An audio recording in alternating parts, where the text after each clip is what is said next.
My grandfather was a Holocaust survivor, and for decades he never talked about his past. I was determined to get my Saba to talk, so I took a week off to interview him. On the second day, he finally opened up and told me all about his life before, during, and after what he called his 5-year European tour of Nazi concentration camps. After the Holocaust, my Saba joined the struggle to create a Jewish state in Palestine. But when he arrived in the Negev desert, he quickly learned that his platoon had only a few old rifles. He thought he was going to die there. Then one day, weapons arrived like manna from the heavens. My Saba held his rifle against the sun, and when he looked closely, he couldn't believe his eyes. Right there, on the metal, was the German eagle. My Saba looked at me and asked, "Boaz, do you know how he got these Nazi weapons?" I had no idea, so I embarked on a journey of discovery. What I learned was that these weapons were brought in by a group of Jewish and non-Jewish Americans led by an aviator named Adolf Schwimmer. They risked their lives and freedom to carry out a secret, illegal, and complex operation. This operation was so secret that it has remained absent from history books, even in America and Israel. Here is the story of the aviators who put everything on the line to give a newborn state a fighting chance.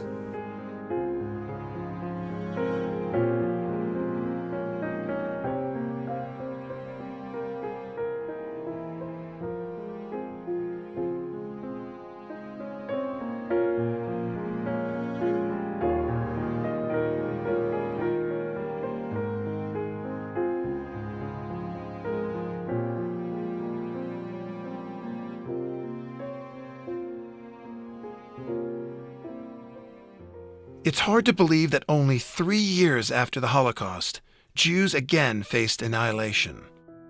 In 1948, 5 Western-equipped armies mobilized to invade the new Jewish state in Palestine. The Palestinian Jews had no weapons, no military planes, and no allies, not even the United States. Only a miracle or an ingenious plan could have saved them.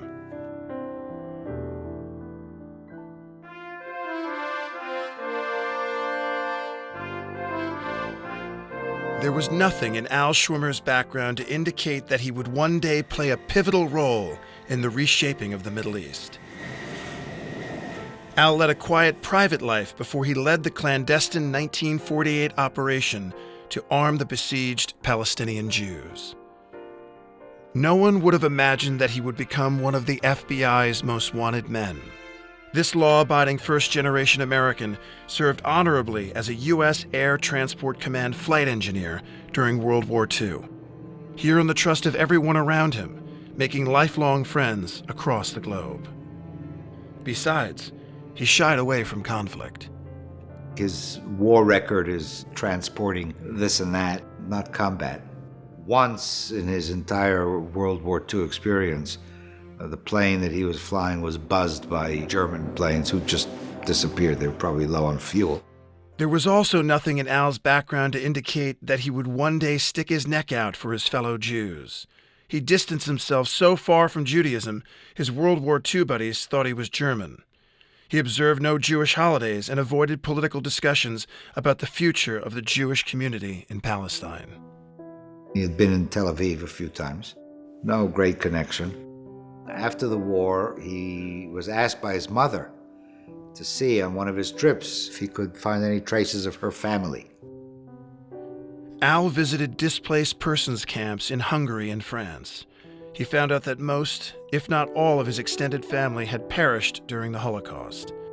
He also learned that the 300,000 survivors of Hitler's final solution had nowhere to go. Every country closed their gates to them, incidentally. There was great unrest by the Jews who lived in Palestine wanting their brethren to come in to rescue the Holocaust survivors.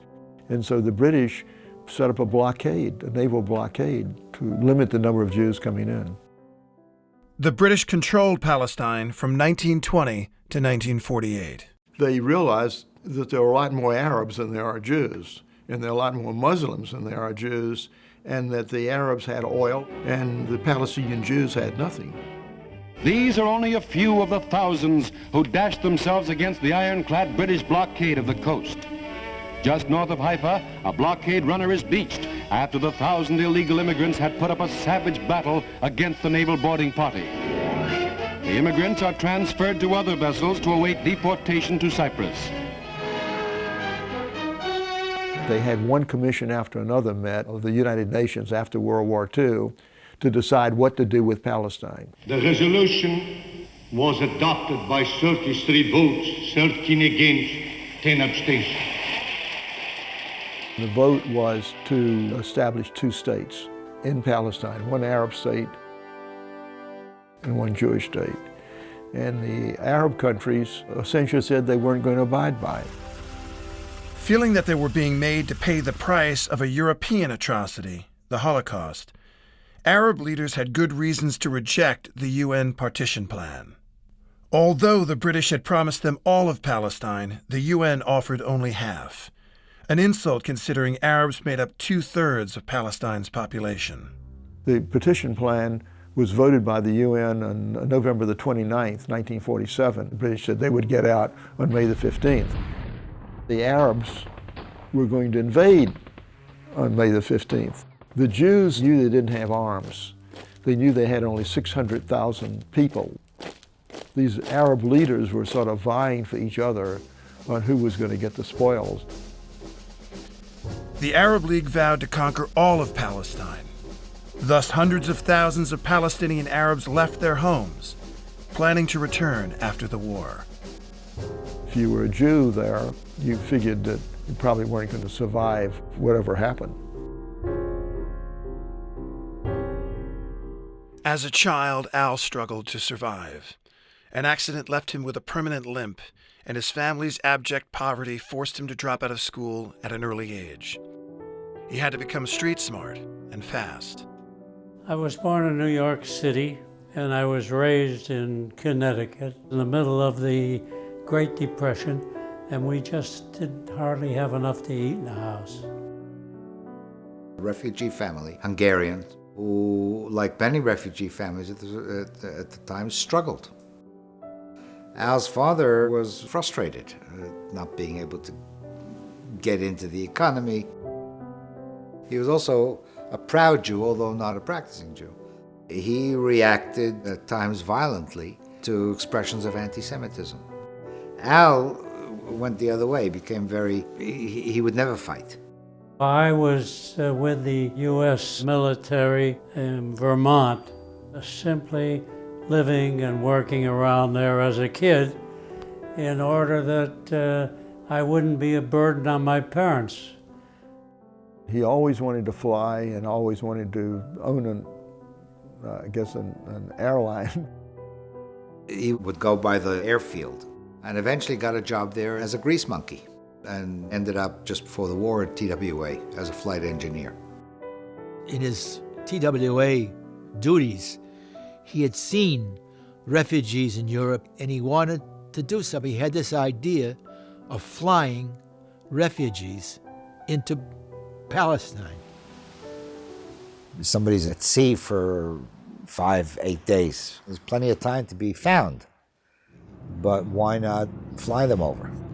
Al's mind immediately started saying, okay, what can I do in order to help alleviate this situation? His mind works that way.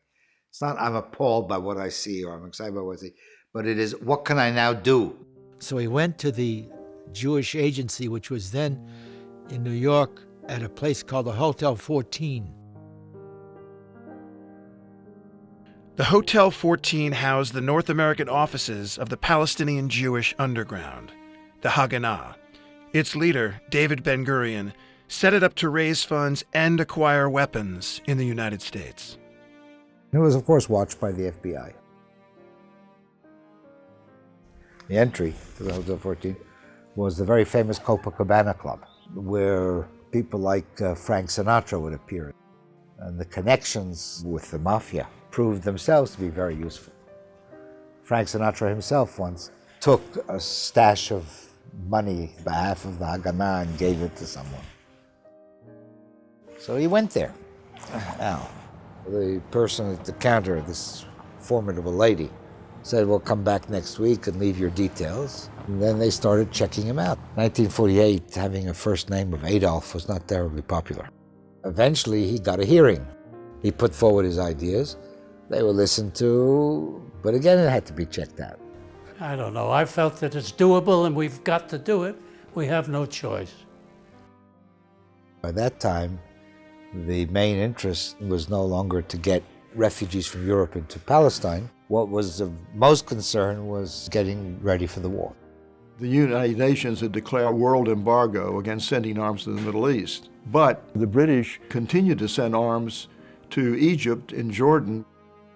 It's quite clear to me why most countries refused to sell Israel any arms. The United States refused. First American president who agreed to negotiate with Israel on arms sales was Kennedy. Between 1948, when Israel was established, and 1962, nothing was sold to Israel. In 1948, the U.S. government made a concerted effort to stop American citizens from sending military aid, including guns and ammunition, to the Jews in Palestine. The FBI, State Department, and Treasury Department confiscated several Israel-bound weapons shipments at the ports of New York, Miami, and other cities. They didn't have weapons, but there were a large number of men here who had military experience. So they knew how to handle the weapons. We didn't have to train them, just had to bring them to them. He convinces them that this he can do. There was something about him that exuded confidence. When he said something, you believed it. They said, okay, we'll give you some money.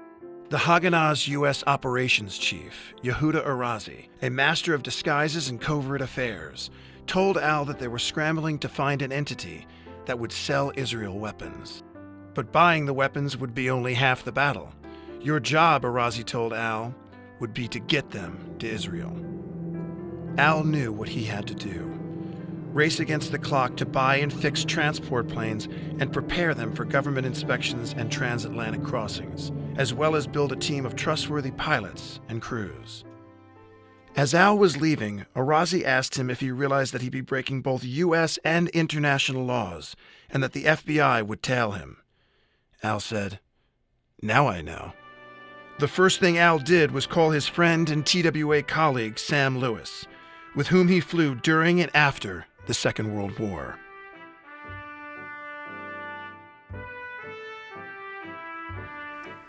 Sam was a good pilot, a pilot's pilot, but more than that, he couldn't run something.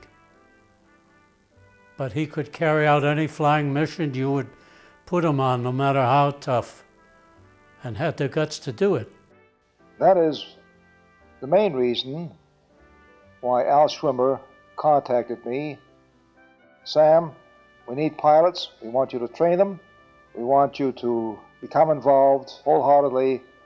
They had the means to buy airplanes, of which there were many available through the War Surplus Agency. They didn't need them anymore, and wherever they weren't prepared to fly them from Panama or someplace to the United States, so they put them up for sale.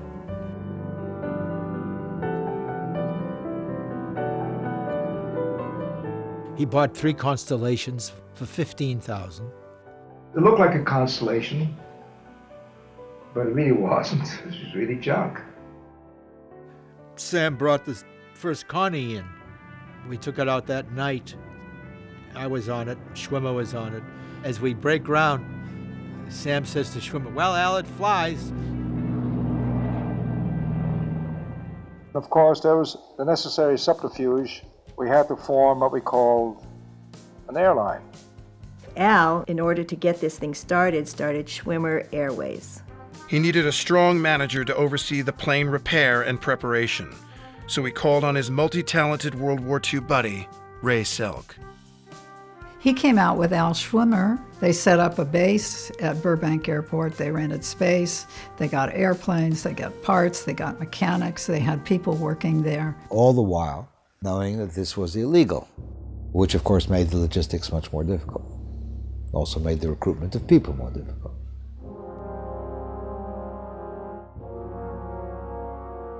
Everybody who volunteered ran the risk of fines, imprisonment, and loss of citizenship. The attitude of the United States toward Israel today is totally different than the attitude in 1948. The American people were always friendly to Israel, but the State Department was hostile and was virtually an enemy, tried in every way possible to keep arms and volunteers from going to Israel. The State Department aimed to build strong ties with the Arab world, which had the oil and the Suez Canal, and to appease England, a crucial partner in the escalating Cold War. The State Department went to great lengths to try to reverse the UN partition plan and abort the Jewish state. The proposal of the United States government to suspend all efforts to implement the partition plan is a shocking reversal of its position. We are at an utter loss to understand the reason for this amazing reversal. There was this whole communist thing in the background that was used by Britain largely to try to keep people from getting into Palestine. It was a total fiction. You know, like the Jewish refugees, the Holocaust survivors were communists. Why did Truman do this? Truman was such a friend. They just assumed probably that the Jews were going to lose. Created in the 1930s to keep Americans from getting involved in the growing global conflict, the Neutrality Act became dormant once the United States entered World War II in 1941. However, the U.S. government reactivated it in 1948 to keep Americans from getting involved in the Middle East conflict. If they could prove that you volunteered to the Israeli army, that was good enough in 1948 to take your citizenship away from you. All of our passports were stamped that year, not valid for travel to a foreign country for purposes of serving in a foreign army.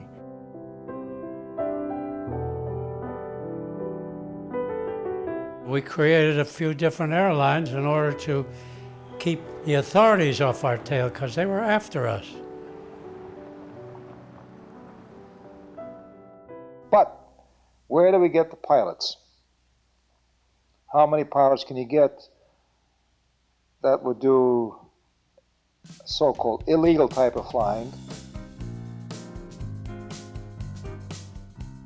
I get a phone call. I understand you're interested in flying. I said, no. Well, I have a paper here that says you are. Oh, well, it depends on for whom and for what.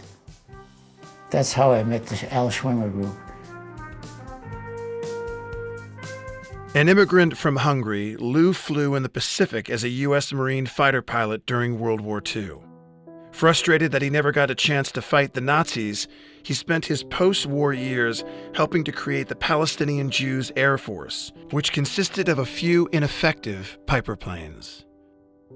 My page one in my family album is a picture of my grandmother, who at the age of 70 was shoved into the ovens of Auschwitz.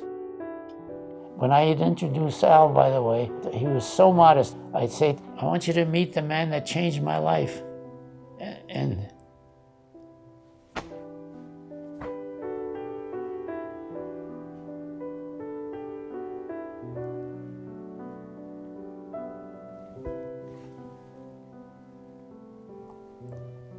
the life of many others, just mine and others' lives. And he'd always say, no, never mind. Ike Eichel thought he was done with war after spending 3 years fighting the Nazis as a U.S. Air Force bomber pilot. But a chance post-war encounter with British pilots in Cairo changed his mind. When I was transferred to Egypt from Europe, I met a few RAF pilots. They became friends, and they invited me to their officers' club for a few drinks.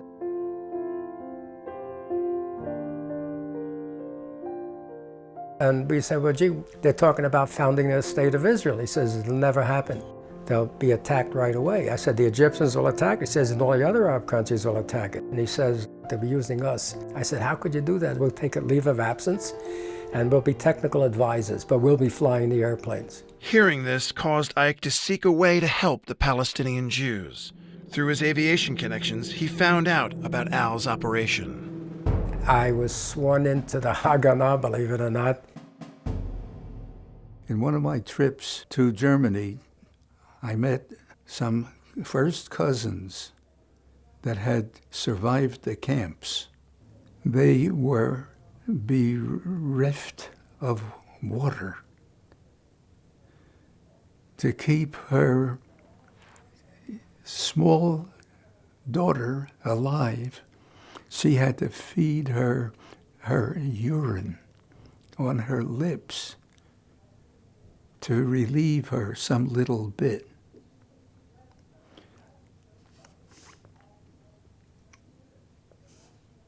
Now, with a cousin telling you this, there is no way I have to further justify to anybody for participating. One of Alan Sam's most prized recruits was Marty Ribicoff, a highly skilled ATC pilot. He just fell into things. He was looking for work, and he just happened to be in the right place at the right time. The people that Al Schwimmer worked with, somehow they got his name. Alan Sam cast a wide net for pilots across America and beyond. They tapped into their military connections and called on old friends from around the globe. They found it challenging to recruit pilots who were reaping the social and economic benefits of the post-war boom. The Canadian government went along with the British and the Americans, enforcing an embargo on arms to Palestine and not allowing their nationals to travel to that area. As a matter of fact, there was even some threat that anyone who would go and serve would lose their Canadian citizenship. Bill had other reasons as well to turn Al down. I thought I'd had enough of military. Close to 4 years I'd spent in the Canadian Air Force. And I'd set my ambition for medicine, and I'd spent between 1945 and 1948 preparing for this. Here I'd been accepted into medical school where competition for admission was extremely difficult at that time. Bill joined Al's group anyway. After what I'd heard about the Holocaust, heck, this is the least I could do. Before long, we had a nucleus of about a dozen pilots. They weren't all Jews. There were many who knew what I was doing, agreed to fly with us or for us, whatever you want to call it, because they knew me personally. We'd flown together in World War II.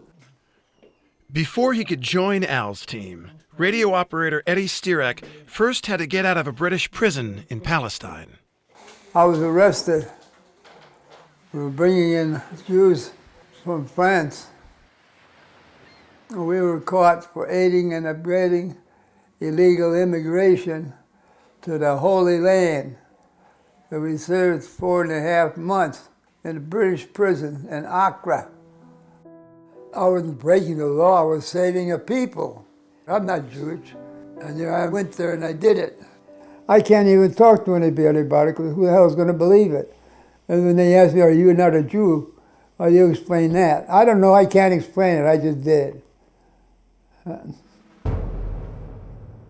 Eddie said, if you smuggle in some radio parts, I will build it and radio out the positions of the guards and what their schedules are, when they're there, when they're not there, and where to place the bomb to blow a hole in the wall.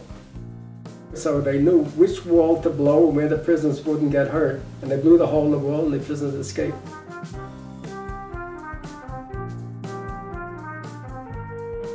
Eddie became Al's second radio operator.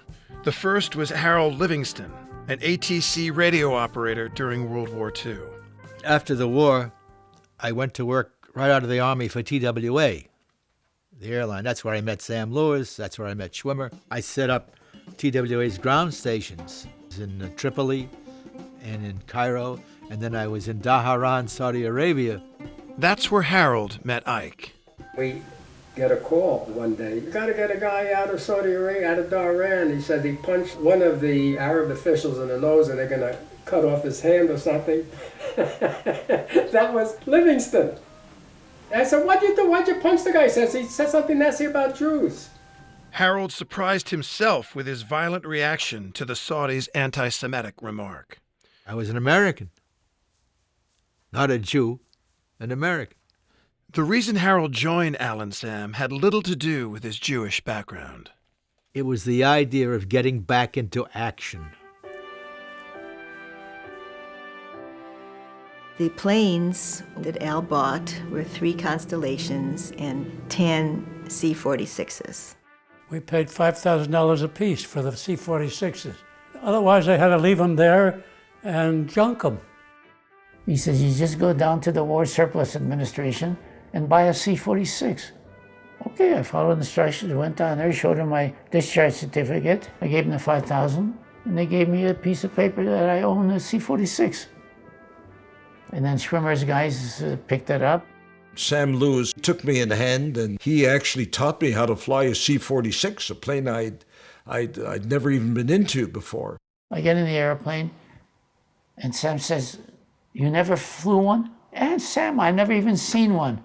Never mind, get in the right seat and I'll teach you on the way. Sam could fly any plane, and believed that with a little training, his men could too. Like Al Schwimmer, he was the guy with the airline background, so we all looked up to him. In spite of, he was a very vain guy, you know. He had to be strong, he had to be athletic, he was always working out with the weights. When he found out I was working out with weights, the first thing he said, let's do an arm wrestle.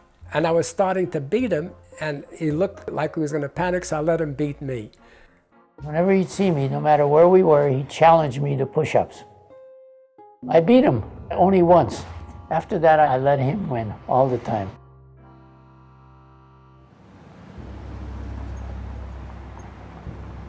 You know, it's totally against the law. The FBI was looking for us all the time.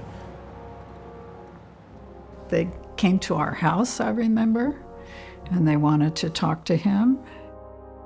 I don't really think Ray or Al or the others were really scared about that. But we stayed a step ahead of all the authorities all the time. They knew we were operating, tried to catch us, but couldn't.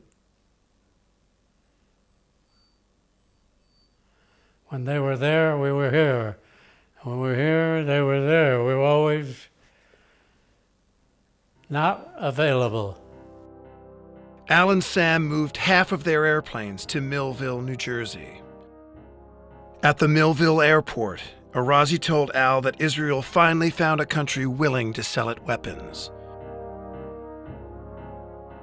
Now it's all up to you, Arazi said. Czechoslovakia is landlocked in the middle of unfriendly Europe.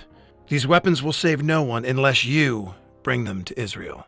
The Czechs sold the Israelis $12 million worth of arms. They were really Nazi weapons. The Mausers was a German standard infantry rifle.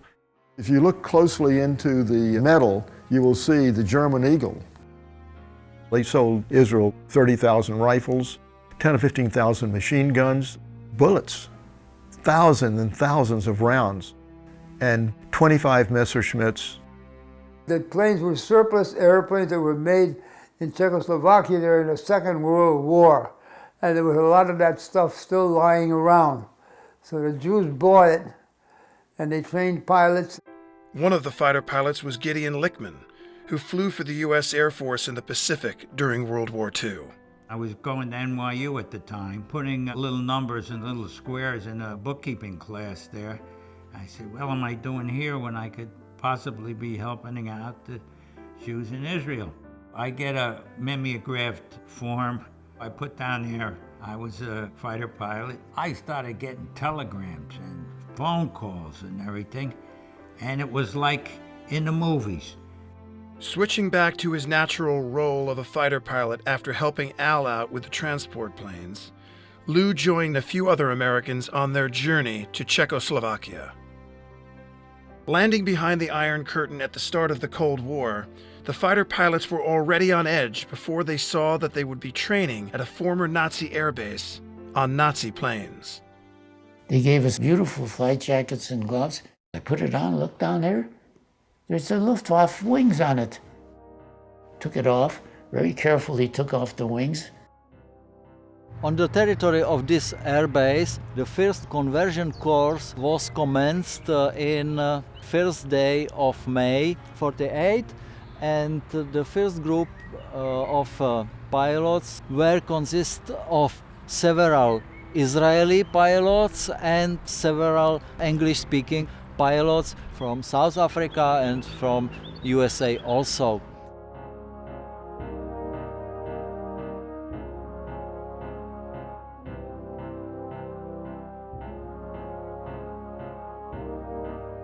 Okay, I'm sitting in this airplane now. Ordinarily, you have a runway. Here, it's just a great big grass field. Nothing. Lou and the other pilots quickly discovered that lack of a proper runway was the least of their concerns. The Messerschmitts that the Czechs sold Israel were death traps. They had an Me-109 frame, but little else in common with the workhorse German fighter plane. The warehouse with all the motors burned down. It had an underpowered engine. It didn't have a rudder trim.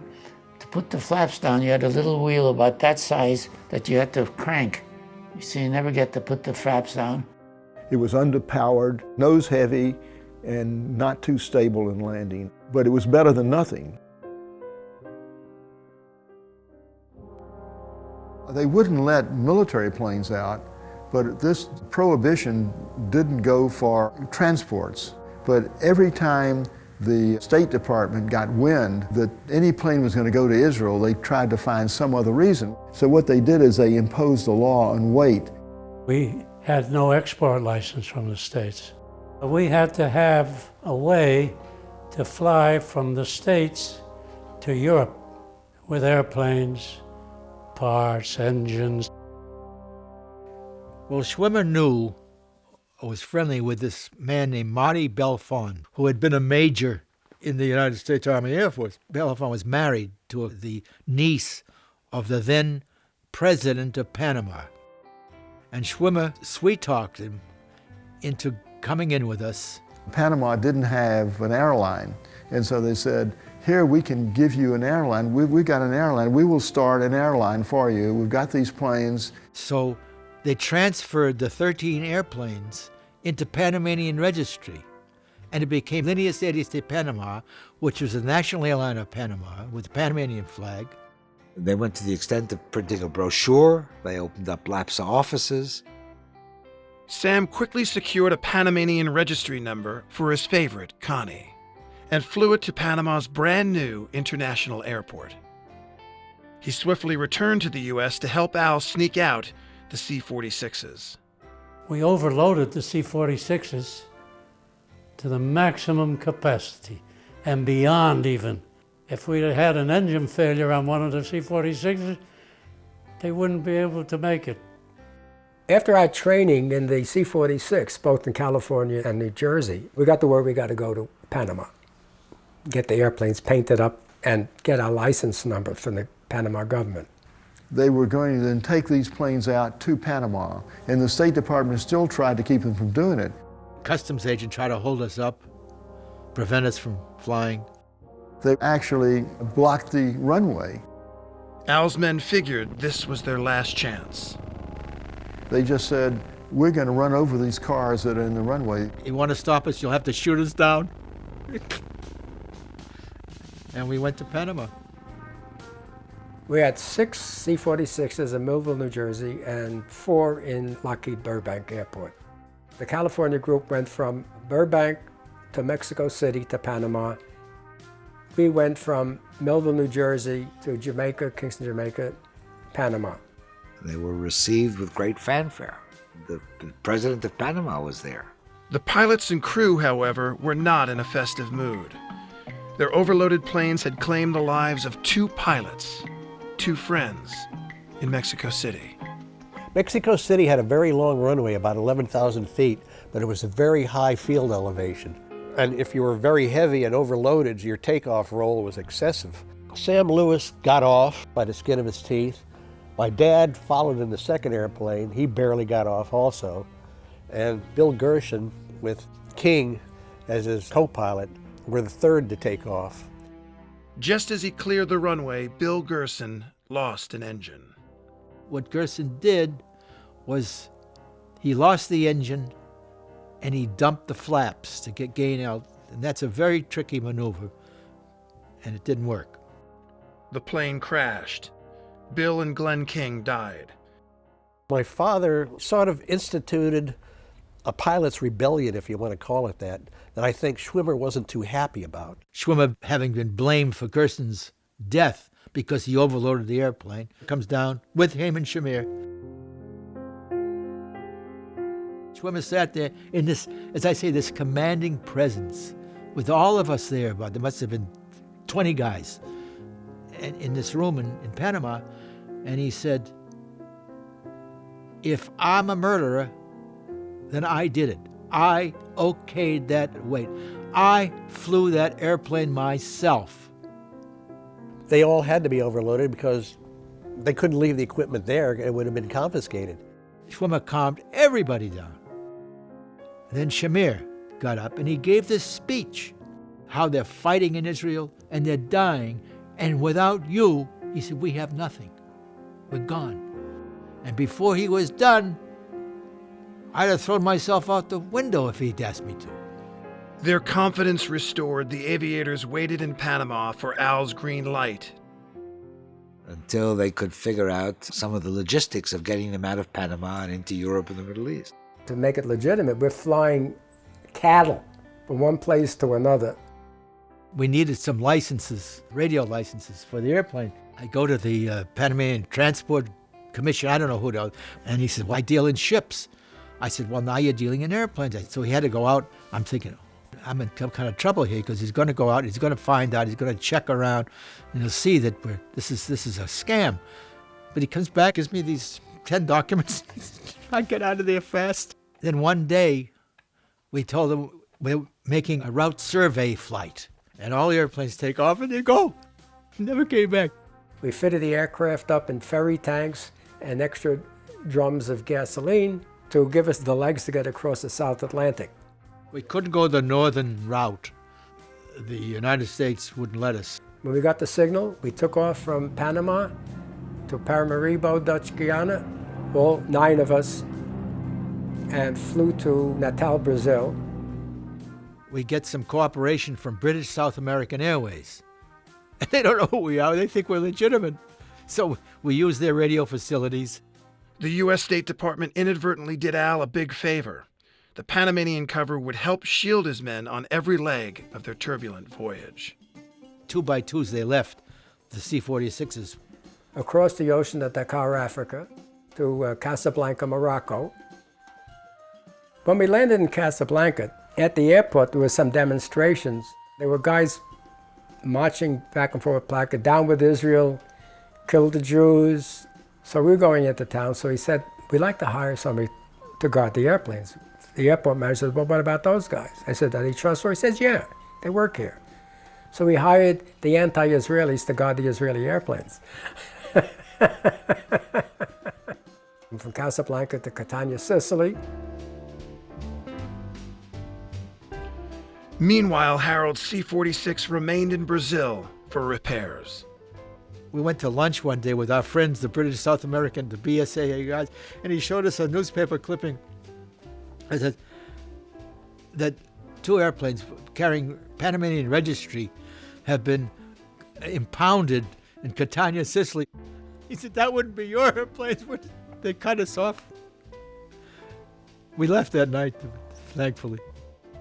Using their Hotel 14 mafia connections, as well as good old-fashioned bribes, Al and Shamir sought to free the 2 impounded planes in Sicily.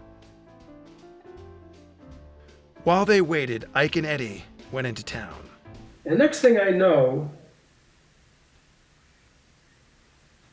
there's a big tall guy leaning over us. The gentleman who confronted Ike and Eddie was a representative of the notorious mafia boss, Lucky Luciano. He says, you guys got me worried. I said, What do you mean? I'm just at the base. He says, no, you don't understand. We don't know where you come. We don't know where you go. I said, Eddie, let's tell him. And we explained to him what we were doing there. Oh, man, no, Jimmy, I didn't know. Why didn't you say so in the first place? Hey, anything I could do for you guys?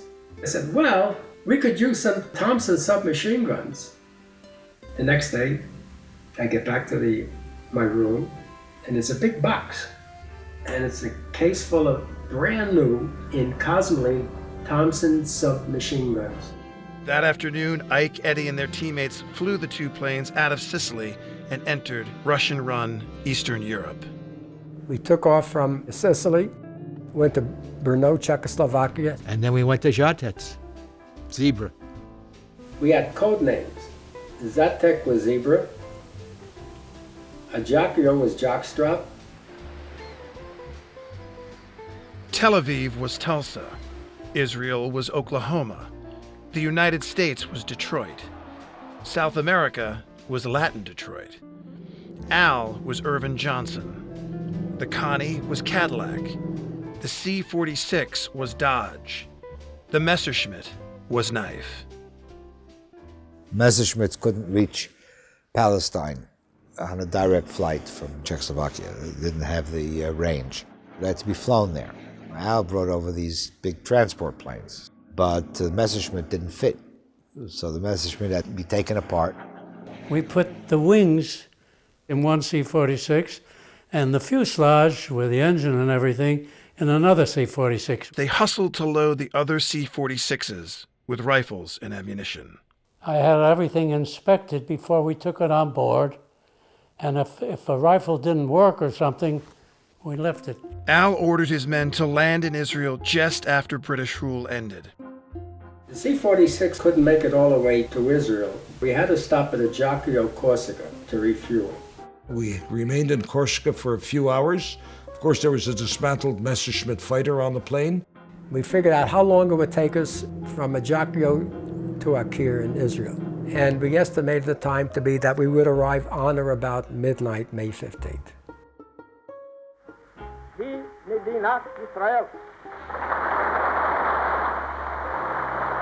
The first wave got there about 10 minutes after midnight. First thing I remember was the scent of orange blossoms, or the citrus scent. And it was a nice balmy night. And this guy says, in the Jeep, he says, "Shalom." I said, "Shalom." I said, "Shalom." He said, "You're American." I said, "Yes, American." The Israelis wasted no time unloading the weapons or putting them to use. They took them off before we shut the engines down. It was a feeling of having accomplished something for once in my life. After the plane was unloaded, another crew would be waiting, and the plane refueled and go back to Czechoslovakia by way of Corsica. The weapons Al brought helped the Israelis ward off the Arab onslaught. For now. The Egyptian Air Force had this command of the skies. They have 50 brand new Spitfires that the beautiful British government gave them. They were over Tel Aviv dropping their bombs. They dropped the bombs and then come down at rooftop level with a machine gun, back and forth.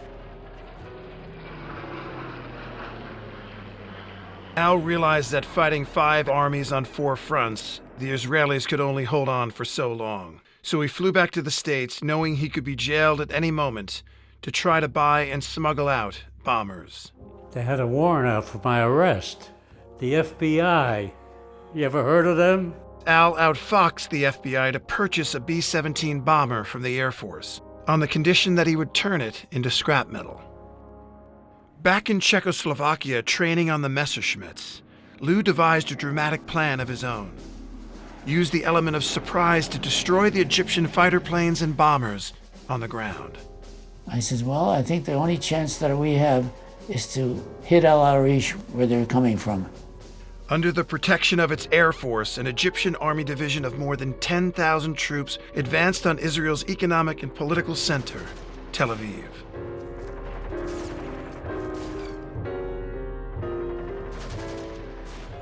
Al's men continued flying in the surplus Nazi weapons and planes In the States, Al bought 2 B-17 bombers from Miami businessman Charlie Winters. Meanwhile, the Egyptian Army Division continued its march toward Tel Aviv. Syria cut a swath through northern Israel, and Jordan conquered the old city of Jerusalem. It was no time. So we went to the Czech commander's office, and I said, we have to leave. He said, how could you do that? He says, you did the firing, you didn't drop bombs, you didn't do formation flying. I says, we have no alternative. We can't just sit here with flyable airplanes while Israel gets bombed daily with not even an anti-aircraft gun. Lou felt that besides himself, 3 other fighter pilots were ready. 2 Israelis, Modi Alon, Azer, and 1 South African, Eddie Cohn. So we came back in Schwimmer's C-46s. Lou hopped aboard the C-46, captained by his new lifelong friend, Kali Goldstein, an ATC veteran. He's worried about fuel, he's worried about this and about, we only had one map, Automobile Club of Europe map. It wasn't an aerial map at all. And now suddenly he sees me jump out and grab a bunch of wildflowers. I was going to give it to the first woman I see. Dumb. As soon as he disembarked the C-46 in Akir, Lou handed the wildflowers to a young Israeli soldier. About 10 years later, I'm in New York. I hear a voice that says, Captain Lenart, you remember me? I'm the girl you gave the flower to when you landed in Tel Aviv. Back in the U.S., Al wanted to get his hands on that first B-17 he had purchased. But after taking his money, the Air Force denied him access to the bomber. For Al, this was a mere inconvenience. It was on a military field, but we bought it, we owned it. Supposed to scrap it. Al decided to get the plane out. We had a friend that worked at that airfield. He was a mechanic and he got the airplane prepared for us. We gave him money and he paid to have them put gas in it there. Along with one of his pilots, Leo Gardner, Al flew to the grounded B-17 location, Tulsa, the real one, in the real Oklahoma. Neither one of us had ever flown a B-17. As they drove up in uniform, the fellow who was standing at the gate said, "You're going to the party." So they said, "Oh yeah, well," he said, "well, it's over there." We got in there and we found the switches with flashlights and so forth, because we want to turn the lights on. Started up, the 2 of us taxied it out.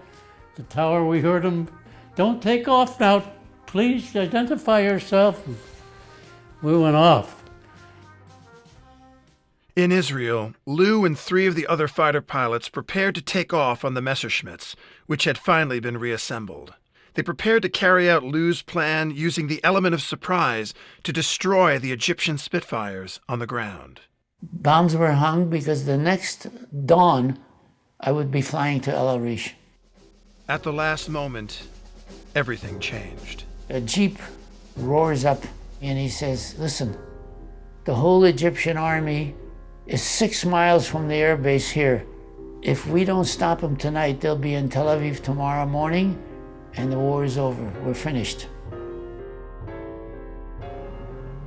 All 4 started, zip, zip, zip, zip, zip, 4 started. I went to the runway and I took off. Ike watched the Messerschmitts from the Givat Brenner kibbutz, which sits on top of a hill. And 4 Israeli Messerschmitts fly over. This is the first time they've flown. The kibbutz members assumed they were enemy planes. The guys assigned to shoot at them with the Mausers we brought in from Czechoslovakia. I said, "Hey, stop, this is ours." I knew that the target was in the south, but I didn't know precisely where in the south. I was only there a couple of days. I'm looking down at him, and he figured out that I didn't quite know where, and he just went like this.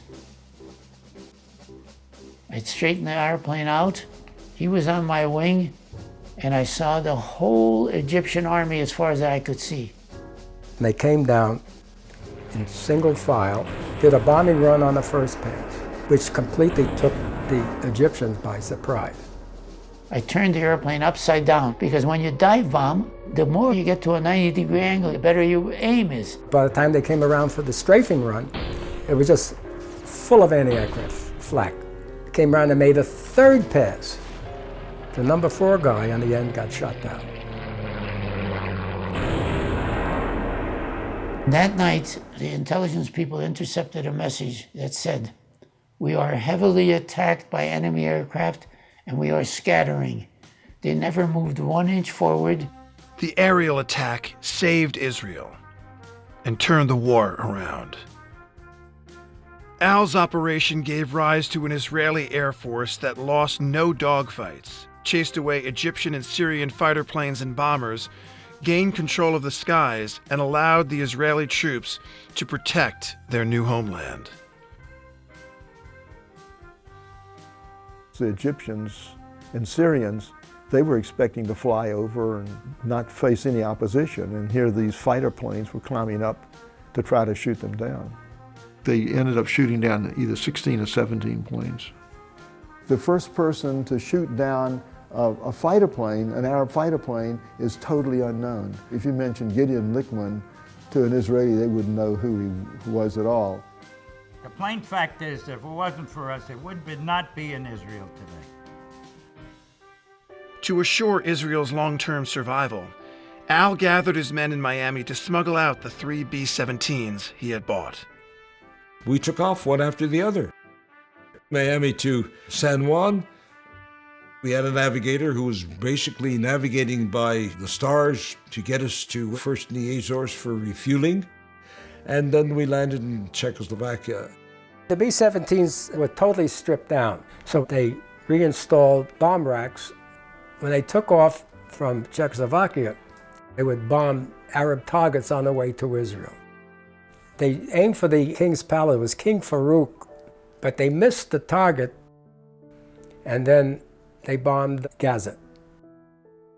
And then they came into Akir, reloaded, and went on to Damascus and dropped bombs on Damascus.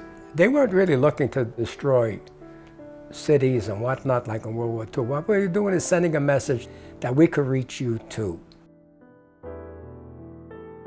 As the Czech airlift neared its conclusion, Al started using the C-46s as bombers too. Al's men played a pivotal role throughout the war, helping Israel score a shocking victory. The victory came at a steep price. 6,000 Jews and about 12,000 Arabs died. More than 700,000 Palestinian Arabs fled or were expelled from their homes. In their quest to save the newborn Jewish state, 8 of Al's men lost their lives.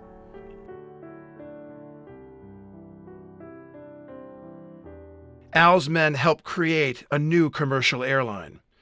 Unlike LAPSA, the Panamanian front, this one was real. El Al. Lou became an El Al captain. Sam became the airline's chief pilot. However, Al, Ike, Eddie, and most of the rest of the group decided to move back to the States, knowing that they could face lengthy prison sentences. The United States Secretary of State put an order out to arrest us, but they were never able to catch up to us.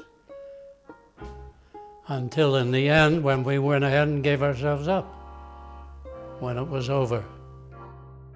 Al and Sam, along with their top mechanics Ray Selk and William Sasnow, as well as Leo Gardner, who helped Al take possession of the B-17, spent 2 nights in a Los Angeles jail. The legal department of the U.S. government were asking for a 7 or 8 year sentence for me for what I did. They'd talk about the fellows being at the Hotel Stalingrad in Czechoslovakia and tried to make it look like they were communists or whatnot, you know, anything that they could throw around. Things looked grim for Al, Sam, and the other defendants, but they had a secret weapon, and they didn't even know it. It was delivered accidentally by an Israeli Air Force friend, an ex-intelligence officer who was studying at UCLA. So I go down to the courthouse, and they're in the process of impaneling a jury. And I see the next prospective juror is the fellow from my speech class at UCLA who gave a very strong pro-Israel speech. So I called the attorney over and I told him about this guy, and they got him on the jury. He hung the jury. So instead of jail sentences, the deal made was that there would be only fines. So the sentencing came down and they were convicted felons and they had a $10,000 fine each to pay, which the Jewish agency took care of. But what it meant was once you're a felon, you can't vote, you can't carry a firearm, you can't do all these other things. So that left a bit of a mar on our silk anyhow. The only time somebody went to jail was Charlie Winters, who was a non-Jew, who got stuck in Florida. Charlie Winters spent 18 months in prison for selling Al 2 B-17s. I was the only one of the 10 that was found by the jury to be not guilty. One woman juror who claims that I was really the only professional pilot, an ex-captain of TWA, and I was not part of the conspiracy. I lost my rights, my civil law rights in the United States. But I could only get them back if I made a special appeal to the government and this and that. And I had to say I did the wrong thing and I admit I'm guilty. I refused to say all that. 50 years after his conviction, Al had a chance to win back his civil rights without having to say he was wrong. I had a good friend who was a good friend of Clinton's, and he introduced me to Clinton. Clinton said, okay, got all my civil rights back. Better than going to jail. Al and his men built the foundation for what would become one of the world's finest air forces. Everybody wanted it to be successful. Nobody was ready to accept that it's going to fail. And with that kind of an attitude and approach on the part of all the people involved, it had to succeed, and it did. What would they have done? Without us and without Schwimmer, they wouldn't have anything. I don't feel like being an American hero or an Israeli hero. What for? Too many people that gave everything they had to give. Well, I'm supposed to stand out there and it doesn't fit me.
My experience in Israel was by far the greatest experience I ever had in my life. And it's not only with me. Every guy, I'm talking about non-Jews and Jews, every one of us said the same thing. There was never any more meaningful or any more satisfying experience. In fact, the rest of my life is a drag compared to that. Not really, dear.